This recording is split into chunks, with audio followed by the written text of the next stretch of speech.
November 3rd, 2024 will be a painful date in the Indian cricket history. New Zealand achieved an unprecedented clean sweep of India, winning the Test series 3-0 on Indian soil, a feat not seen in the last 24 years.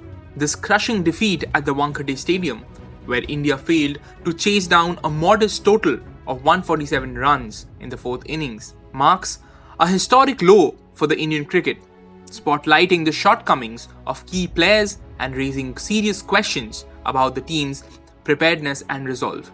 Despite Rishabh Pant's heroic knock of 64, which momentarily kept India afloat, the team collapsed spectacularly, getting bowled out for a mere 121 runs on day 3. The Indian top order disintegrated with 5 wickets lost within the first 8 overs and only 29 runs on board. Izaz Patel's 6 for 57 proved too lethal as India faltered yet again against spin in their own backyard. The writing was on the wall from the very outset, as India's batsmen showed a shocking lack of application, exposing a brittle lineup that crumbled under slightest pressure.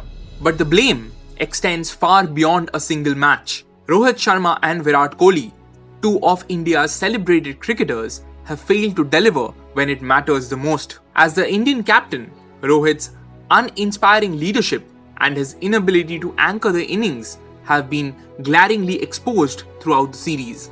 Once a symbol of stability, his batting has been nothing short of just poor, as he managed just 133 runs across 10 innings, averaging a dismal 13.30. For a player who has historically dominated on home soil across the formats, this performance is nothing short of disastrous.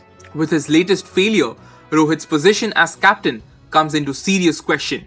Virat Kohli too has been a shadow of his former self. In 5 matches this season, Kohli has managed just 192 runs at an average of 21.33, far below the standards he once set. His ongoing struggles against spin, especially left-arm spin, have been starkly highlighted as he fell yet again to Izaz Patel in the final test. Once known for his fierce competitive spirit, Kohli now appears out of sorts, struggling to keep up with the demands of the format.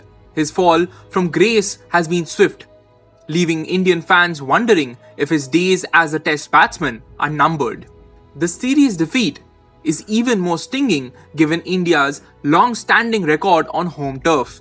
New Zealand's victory ends a 12-year unbeaten home streak for India, last broken by England in 2012, to suffer a clean sweep at home in a 3-match series, an indignity India hasn't faced since South Africa's tour in 2000, and it speaks volumes about the team's current lack of form and resilience. The defeat is a wake-up call not only for players but also for the BCCI. While Rishabh Pant's gallant innings showcased the fight Indian fans expect, his effort was in vain due to the lack of support from the rest of the team. The entire batting lineup has shown a worrying decline, with seasoned players falling to shoulder responsibility and young players struggling to step up. This collective failure leaves India facing an uncertain future as they head to Australia for the Border Gavaskar Trophy, with diminished hopes of reaching the WTC final. The disheartening defeat underscores a troubling reality. India's once home domination is crumbling now, and the senior players who were expected to carry the team are instead leaving it vulnerable. It's time for Indian stalwarts to face the music. For Rohit Sharma, nearing 37, and Virat Kohli on the brink of his 36th birthday, the series may be remembered as the point where the greats faltered, leaving Indian cricket at crossroads. This is Xtra Time. Xtra Time.